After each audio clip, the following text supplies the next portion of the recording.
जय हिंद दोस्तों। आज हम एक ऐसा चैप्टर पढ़ने वाले हैं जो हर बच्चे को शुरू में मुश्किल लगता है, लेकिन आज आप इसे मज़ेदार एवं आसान तरीके से समझ जाएंगे। आज हमारा मिशन है साइंस को आसान बनाना, बिल्कुल फ्री में हर बच्चे के लिए। तो चलिए शुरू करते हैं। हमारा चैप्टर का नाम है उत्सर्जन। कौन सी? उत्सर्जन। क्या होता है उत्सर्जन? उत्सर्जन होता है अपशिष्ट। अपशिष्ट मतलब होता है शरीर में खराब पदार्थ जो होता है उसे हम लोग क्या करते हैं? अपशिष्ट कहते हैं। तो उस खराब पदार्थ को शरीर से बाहर निकालने की क्रिया को हम लोग क्या करते हैं? उत्सर्जन करते हैं। तो समझिए, खराब पदार्थ को शरीर से बाहर निकालने की क्रिया क्या उत्सर्जन कहलाता है। अब ये खराब पदार्थ को निकालने के लिए अंग होता है, अंगों का समूह, जिसे हम लोग क्या कहते हैं? उत्सर्जी अंग। तो क्या कहेंगे? अंगों के ऐसे समूह जो खराब पदार्थ को शरीर से बाहर निकालता है उसे हम लोग उत्सर्जी अंग कहते हैं। उत्सर्जी अंग समझ में आ गया? उत्सर्जी अंग क्या होता है? तो बाहर निकालने के लिए जो जो अंग काम करता है उस अंग को हम लोग क्या कहते हैं? उत्सर्जी अंग करते हैं। और जो पदार्थ बाहर निकलता है, नहीं समझे, उत्सर्जन हुआ। उत्सर्जन में दो चीज होगा, एक तो कोई उत्सर्जन करने के लिए, बाहर निकालने के लिए अंग लगेगा, तो उस अंग को हम लोग उत्सर्जी अंग कहेंगे। वो जो उत्सर्जी करेगा अंग, कुछ पदार्थ निकलेगा, उस पदार्थ को हम लोग कहते हैं उत्सर्जी पदार्थ। यानी निकालने वाला अंग उत्सर्जी अंग और निकलने वाला पदार्थ उत्सर्जी पदार्थ का होता है। तो लगभग इतना तक आप लोग समझ गए होंगे। बिल्कुल। चलिए आगे समझते हैं हम लोग। कुछ उत्सर्जी अंग को देखते हैं, उससे निकलने वाले पदार्थ को देखते हैं।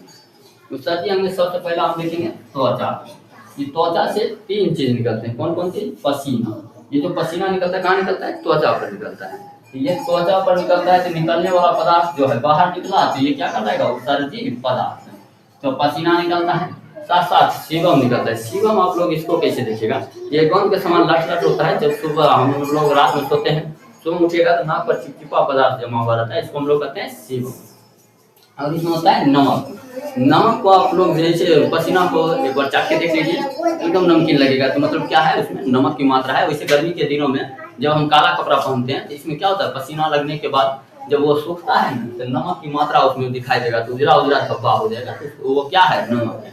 तो ये तीन चीज हो गया त्वचा की। उसके बाद दूसरा नंबर हम लोग रखेंगे फेफड़ा। ये फेफड़ा से क्या निकलता है? फेफड़ा से तो सबसे पहले हम लोग ऑक्सीजन सांस लेते हैं, फेफड़ा में जाता है, और फेफड़ा से ही निकलता है कार्बन डाइऑक्साइड। यानी कार्बन डाइऑक्साइड जो छोड़ते हैं, तो ये कहाँ से उत्सर्जन होता है? फेफड़ा से। बाहर निकलने की क्रिया अवशिष्ट पदार्थ, ये हमारे शरीर में कोई काम का कार्बन डाइऑक्साइड नहीं होता है, तो ये बाहर निकला तो फेफड़ा निकालता है। तो फेफड़ा क्या करेगा? उत्सर्जी अंग। निकलता कौन है? कार्बन डाइऑक्साइड, तो उत्सर्जी पदार्थ हो गया। साथ साथ निकलता है वाष्प, यानी पानी। अब कहीं गर्मी का मौसम नहीं, ये दिखाई नहीं देता है। दिखाई देगा कैसे? तो जब भी हम हवा छोड़ते, सांस छोड़ते, इसमें पानी की भी मात्रा होता है। इसको चेक करने के लिए ना, अब आईना ले लीजिए, आईना पर फूंक मारिए, देखिए उस पर पानी आ जाएगा। क्या है उसमें? पानी की मात्रा है, तो उसको वाष्प कहते हैं। वाष्प होता क्या है? तो पानी होता है इसका गैसीय रूप, पानी का गैसीय रूप क्या कहलाता है? वाष्प। तीसरा होता है बलगम। बलगम को समझ पाते हैं? अपने गांव देहात में इसको कहते हैं हम लोग खखार। ये क्या होता है? अब खखार, ये खखार को हम मुंह से निकालते हैं या मान लीजिए नाक से नेटा फेंक देते हैं, इसको हम लोग बलगम कहते हैं।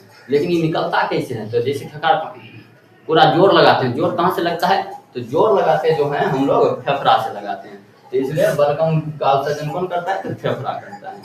अब देख लीजिए, त्वचा पहले पूरा शरीर का देख लिए, उसके बाद आगे फेफड़ा। फेफड़ा देख लिए कि फेफड़ा से निकले। अब फेफड़ा के बाद आते हैं हम लोग बड़ी आंत। बड़ी आंत में हम लोग कहाँ पाचन तंत्र में हम पढ़ चुके हैं कि पाचन तंत्र में बड़ी आंत जो होता है, अनपचा भोजन। अनपचा भोजन को हम लोग कहते हैं काई। क्या कहते हैं? काई। अपने यहाँ भाषा में मल कहते हैं, जिसको हम लोग लेटरिन भी कहते हैं। ये शरीर से बाहर निकलता है कौन? बड़ी आंत। तो बड़ी आंत किसका उत्सर्जन करता है? अनपचा भोजन के या मल के या काइल के। ये बात एक ही है तीनों। काइल हम साइंस की भाषा में कहते हैं, मल को अपने यहाँ कहते हैं, अनपचा भोजन भी उसको कह सकते हैं।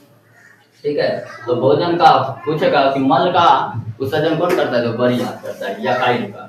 उसके बाद आएंगे बड़ी आंत हो गया। बड़ी आंत के अब देखेंगे इस साइड में, तो लीवर है। कौन चीज है? लीवर। अब ये लीवर किसका उत्सर्जन करता है? तो लीवर का काम अच्छा से समझ। लीवर क्या करता है? एक पदार्थ होता है ये अमोनिया। ये जो अमोनिया है, ये बहुत ही खतरनाक पदार्थ होते हैं, हमारे शरीर में बनता है। इसको क्या करता है? लीवर यूरिया में बदल देता है। लीवर का काम क्या है? अमोनिया को यूरिया में बदल देना।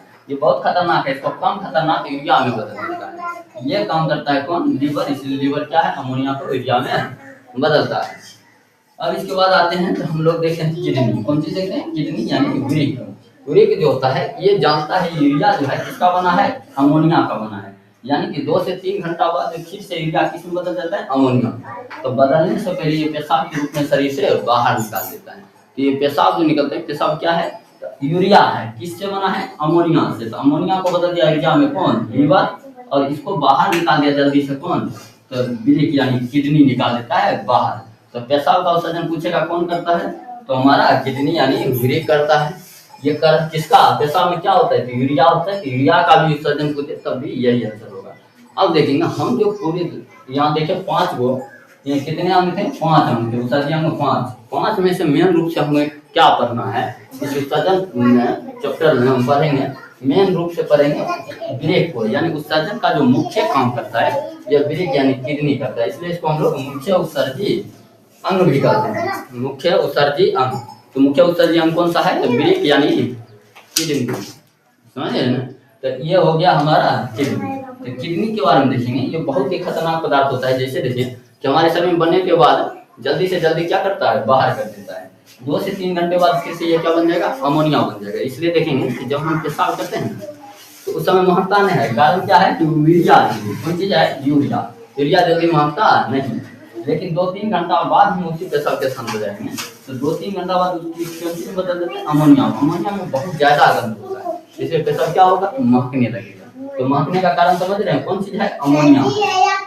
कब महकेगा, 2-3 घंटा बाद, 2-3 घंटा बाद। तो अब देखेंगे कि ये बहुत खतरनाक पदार्थ है। जैसे देखेंगे जिस दीवार पर ये पेशाब करते हैं तो दीवार भी टूट जाता है। जैसे देखिए रेलवे स्टेशन के फाटक उटक के बगल में क्या होता है, दीवार होता है। दीवार पर लोग जाकर के पेशाब करना शुरू कर देते हैं, धीरे धीरे ये फट करके गिर जाता है। इतना खतरनाक पदार्थ होता है, कौन चीज, अमोनिया। ठीक है, तो चलिए हम अब इसको मुख्य उत्सर्जी अंग को किसको करना आगे।